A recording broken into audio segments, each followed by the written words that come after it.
Alors qu'on se le dise, il y a des choses qu'on ignore dans la vie. Et c'est le sujet de cette facecam, de cette vidéo réaction. Oui, je fais une vidéo petite réaction, comme j'aime bien les petites vidéos de réaction. Écoutez, j'espère que vous allez bien. On se retrouve du coup pour cette vidéo réaction. Et on va découvrir 20 secrets des objets du quotidien enfin révélés. Votre vie va changer. Et on va essayer ensemble de découvrir en fait la nature de ces objets ou de ces choses qui apparemment sont mystérieuses et qu'on n'est pas censé savoir et tout ça. Donc on va y aller. On va pas perdre de temps, on va aller sur ces secrets. On va y aller pour le premier secret, c'est la petite boucle derrière les chemises. Vous savez, derrière les chemises, on a toujours une petite boucle et tout ça. À quoi ça pourrait servir? Personnellement, je sais pas. À les accrocher ou quelque chose comme ça, je sais pas trop, donc on va découvrir au cas où vous auriez subitement envie de faire tomber la chemise comme on dit dans la chanson, mais sans avoir de cintre sous la main et en ayant très peur de la froisser, un petit portant et hop c'est plié. Ou si vous voulez vous la jouer étudiant américain old school romantique, vous pouvez la virer pour montrer que vous êtes en couple. Ce que personne à part de vous ne comprendra donc, mais si l'envie vous prend de mutiler vos chemises par amour, faites bien ce que vous voulez. Ah ok, donc en fait la petite boucle elle sert à accrocher les chemises si t'as pas de cintre. Bah souvent dans les voitures on voit il y a des petits crochets là pour attacher, bah je pense qu'on peut les attacher là-dessus. Oui, bon écoutez, il n'y a rien d'exceptionnel dans cette découverte, mais bon, c'est toujours intéressant de le savoir. Le petit cylindre sur le chargeur de votre ordi. Ah, c'est le... Bah, j'ai pas le PC portable sous la main, là. C'est les ordinateurs, il y a toujours un petit cylindre, je crois que c'est pour éviter... c'est une cage de Faraday, non? C'est pour éviter les interférences, les chutes, les augmentations de tension et tout, il me semble. Déjà, sachez qu'il a un joli nom... Perle de ferrite. Cette petite perle, de par sa composition, pour ce que j'ai compris, chasse les interférences radio qui provoqueraient des grésillements désagréables pendant le chargement, parce que les petits composants dans l'ordi bougeraient sous électricité. Oui, bah c'est une cage de Faraday, en fait, c'est pour éviter les interférences, c'est ce que j'avais dit avant. Voilà, ça arrive sur beaucoup de matériel. Par exemple, ce micro, parfois en live, il a tendance à grésiller pendant quelques secondes, ou quand t'approches un téléphone, ça fait bah en fait, ça évite ça. Voilà, ça chope les interférences, et ça évite que ça se propage dans l'ordinateur ou les composants informatiques. Voilà. Et d'ailleurs, pour la petite anecdote, la DS3 a un défaut que toutes les DS3 ils ont. Je l'avais sur mon ancienne et je l'ai sur celle-là actuellement. C'est qu'en fait, dans le coffre, il y a une masse, donc il y a un peu le même système pour éviter les interférences. Et ce système, au bout d'un moment, avec le temps, en fait, il se détériore. Il faut le changer. C'est juste une tresse. Hein, c'est rien de compliqué. C'est le même principe que la petite boule ou les petits ronds là sur les chargeurs de PC ou d'autres appareils et tout ça. Et en fait, ce qui fait que quand tu mets le volume un peu fort dans la voiture et que t'accélères, t'as un grésillement dans le système audio, voilà. T'as un grésillement dans le système audio et il faut changer ça pour que ça évite de le faire, voilà. Le petit trou dans les hublots des avions. Alors, le petit trou dans les hublots des avions, pour moi, les petits trous dans les hublots des avions, c'est simplement pour éviter... C'est pour la dépressurisation, je crois. C'est pour maintenir un équilibre de pression entre les deux vitres du hublot pour éviter justement qu'elles éclatent, il me semble. Alors, le hublot est composé de 3 vitres. Celle que vous pouvez toucher est en plastique, les 2 autres derrière en verre. Et le petit trou est celle sur le milieu. La pression en cabine est plus importante que celle extérieure et toute cette pression intérieure s'exerce donc sur la vitre intérieure.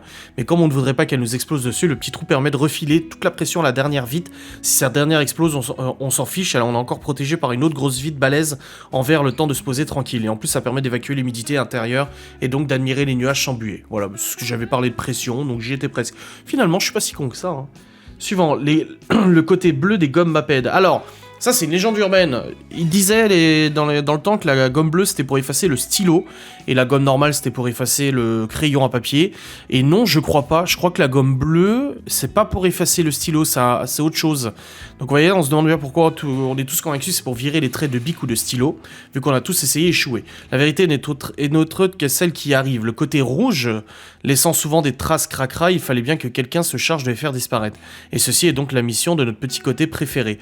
Donc en fait, t'effaces avec le côté rouge, et avec le côté bleu, t'enlèves les traces d'effacement. Voilà. Voilà, ok. Les œillets en rab sur vos baskets. Oh, j'ai jamais vu des œillets en rab, moi, sur les baskets. Les Converse, peut-être.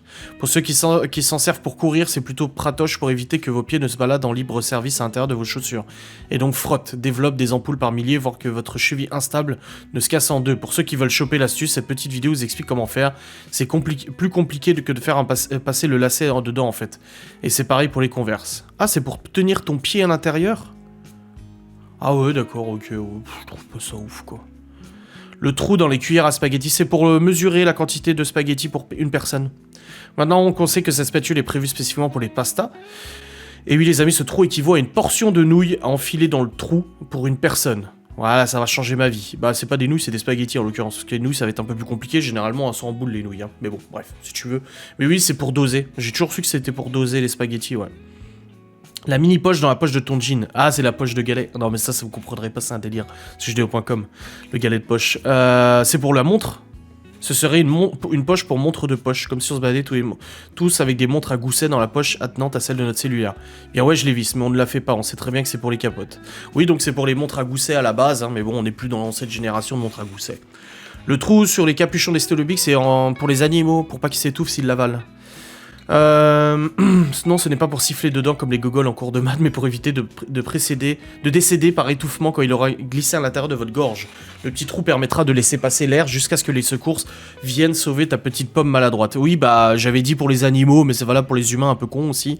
Quoique moi, je mâche souvent des trucs en plastique, hein. C'est comme les verres Coca. Les verres Coca, ils sont faits comme ça, en fait, pour éviter que les animaux viennent se coincer la gueule dedans. Voilà. Ensuite, le pompon des bonnets. Alors là, je ne sais pas. Aujourd'hui, ils ne servent plus à grand chose, ils sont simplement décoratifs, mais avant, les pompons étaient très utiles pour les marins. Cette petite boule au sommet de leur bonnet leur permettait de ne pas cogner au plafond des navires qui étaient très bas. Ok. Ah, ça c'est intéressant, tu vois. Les marges des cahiers. Contrairement à ce qu'on pense, les marges des cahiers n'ont pas été inventées pour que les profs y mettent des commentaires, elles étaient là pour protéger ce qu'il y avait dans les cahiers parce que les rats avaient tendance à en grignoter le pourtour, ces petits enfoirés. Ah ouais? Homme, je pensais que c'était juste pour une meilleure présentation, moi. Les petits rivets des jeans. Je sais qu'ils sont brûlants quand tu viens de sécher ton jean au sèche-linge et que tu le prends et que tu veux le porter, ça te brûle la peau. Mais du coup, ces petits boutons métalliques a priori inutiles servent en fait à consolider certains points fragiles de nos pantalons. Sans eux, les coutures à ces endroits sauteraient beaucoup trop vite. Ok. Le trou des cadenas. C'est pas pour le déverrouiller, pour le... Comment on dit lockpick, là, pour...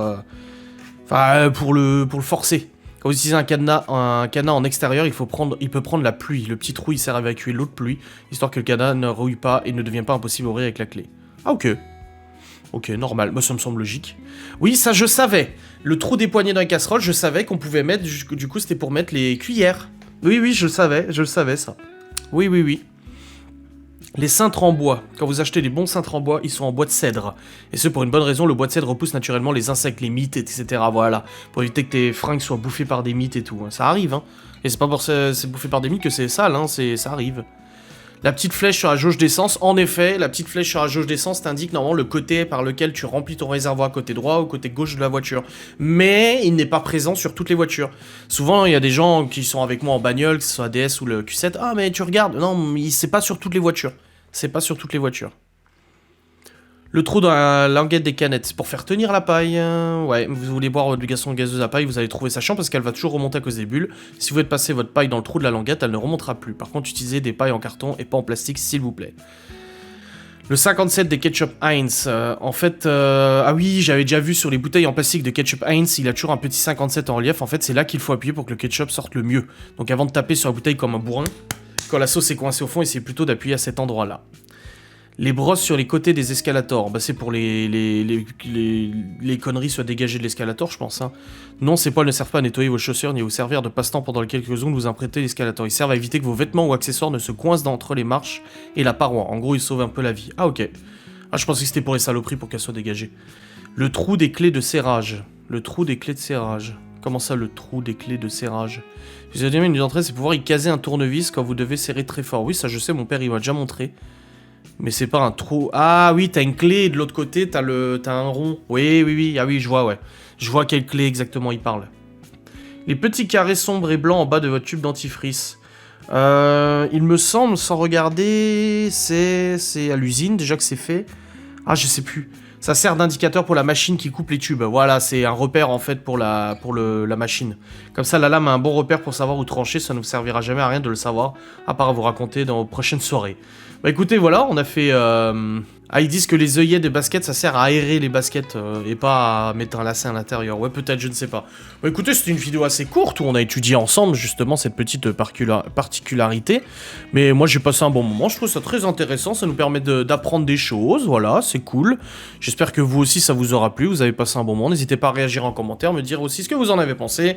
Et si vous avez d'autres astuces, est-ce que vous connaissez d'autres choses comme ça du quotidien que généralement les gens ignorent et devraient savoir. Voilà, n'hésitez pas à le dire. Je vous fais des bisous, je vous dis à très vite. Salut.